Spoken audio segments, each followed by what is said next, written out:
ಆದಿಕಾಂಡ 1ನೇ ಅಧ್ಯಾಯ. ಆದಿಯಲ್ಲಿ ದೇವರು ಪರಲೋಕ ಭೂಲೋಕವನ್ನು ಸೃಷ್ಟಿ ಮಾಡಿದರು. ಭೂಮಿ ನಿರಾಕಾರವಾಗಿಯೂ ಬರಿದಾಗಿಯೂ ಇತ್ತು. ಆದಿಸಾಗರದ ಮೇಲೆ ಕಗ್ಗತ್ತಲು ಕವಿದಿತ್ತು.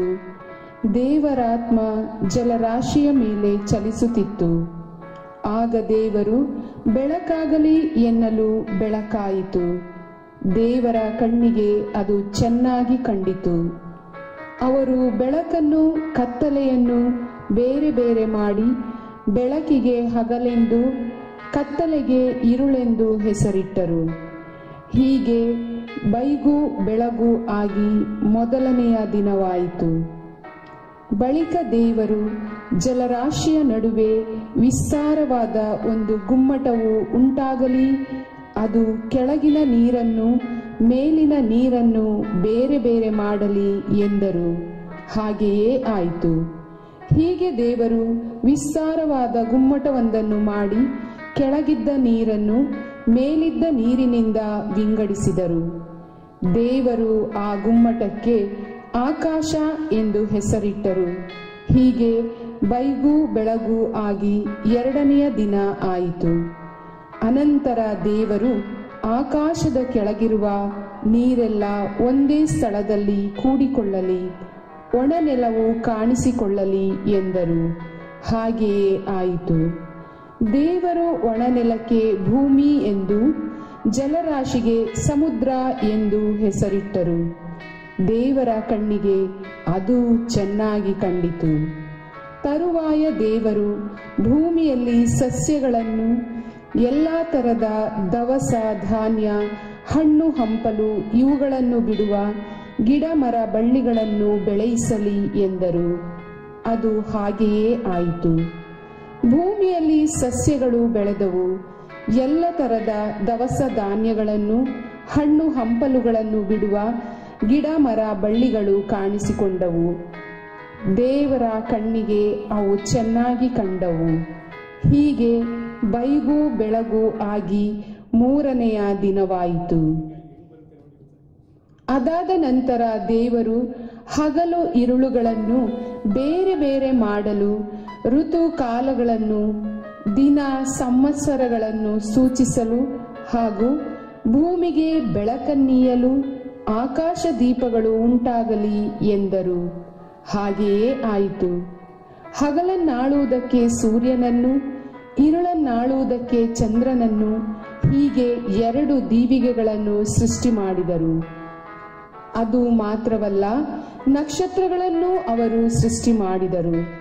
ಆ ದೀವಿಗೆಗಳನ್ನು ಆಕಾಶದಲ್ಲಿ ಇಟ್ಟು ಭೂಮಿಗೆ ಬೆಳಕನ್ನೀಯುವಂತೆ ಮಾಡಿದರು.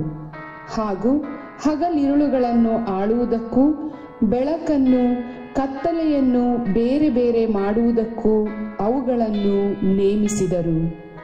ದೇವರ ಕಣ್ಣಿಗೆ ಅದು ಚೆನ್ನಾಗಿ ಕಂಡಿತು.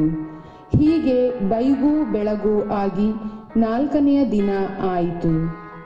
ಆಮೇಲೆ ದೇವರು ಹಲವಾರು ಜಲ ಜಂತುಗಳು ನೀರಿನಲ್ಲಿ ತುಂಬಿಕೊಳ್ಳಲಿ, ಭೂಮಿ ಆಕಾಶಗಳ ನಡುವೆ ಪಕ್ಷಿಗಳು ಹಾರಾಡಲಿ ಎಂದರು. ಈ ಪ್ರಕಾರ ದೇವರು ದೊಡ್ಡ ಜಲಚರಗಳನ್ನು, ನೀರಿನಲ್ಲಿ ತುಂಬಿರುವ ನಾನಾ ವಿಧವಾದ ಜೀವ ಜಂತುಗಳನ್ನು, ರೆಕ್ಕೆಗಳುಳ್ಳ ಸಕಲ ವಿಧವಾದ ಪಕ್ಷಿಗಳನ್ನು ಸೃಷ್ಟಿ ಮಾಡಿದರು. ದೇವರ ಕಣ್ಣಿಗೆ ಅದು ಚೆನ್ನಾಗಿ ಕಂಡಿತು. ಅವುಗಳಿಗೆ ದೇವರು, ನೀವು ಅಭಿವೃದ್ಧಿಯಾಗಿ ಹೆಚ್ಚಿರಿ, ಜಲಚರಗಳು ಸಮುದ್ರದ ನೀರಿನಲ್ಲಿ ತುಂಬಿಕೊಳ್ಳಲಿ, ಪಕ್ಷಿಗಳು ಭೂಮಿಯ ಮೇಲೆ ಹೆಚ್ಚಲಿ ಎಂದು ಹೇಳಿ ಆಶೀರ್ವದಿಸಿದರು. ಹೀಗೆ ಬೈಗು ಬೆಳಗು ಆಗಿ 5ನೆಯ ದಿನ ಆಯಿತು.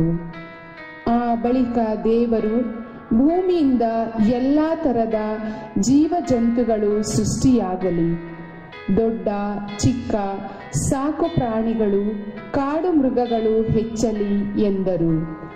ಅಂತೆಯೇ ಆಯಿತು.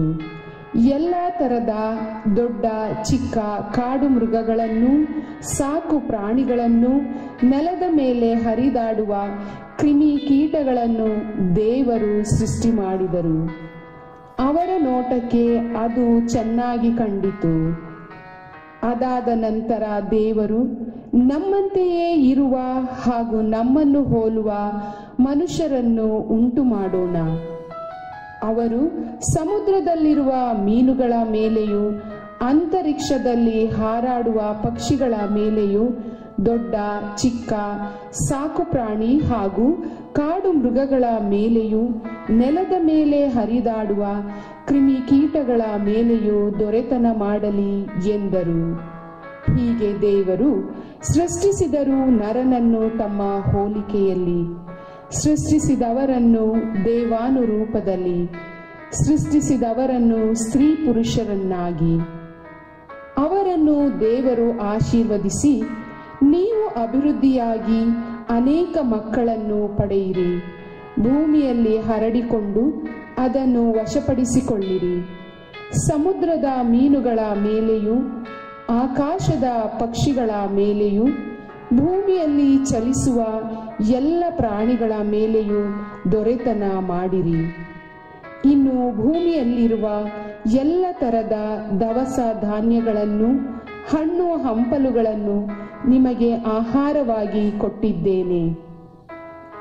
ಇದಲ್ಲದೆ ಭೂಮಿಯ ಮೇಲೆ ತಿರುಗಾಡುವ ದೊಡ್ಡ ಚಿಕ್ಕ ಮೃಗಗಳಿಗೂ ಆಕಾಶದಲ್ಲಿ ಹಾರಾಡುವ ಪಕ್ಷಿಗಳಿಗೂ ನೆಲದಲ್ಲಿ ಹರಿದಾಡುವ ಕ್ರಿಮಿ ಕೀಟಗಳಿಗೂ ಹುಲ್ಲು ಸೊಪ್ಪುಗಳನ್ನು ಆಹಾರವಾಗಿ ಕೊಟ್ಟಿದ್ದೇನೆ ಎಂದು ಹೇಳಿದರು.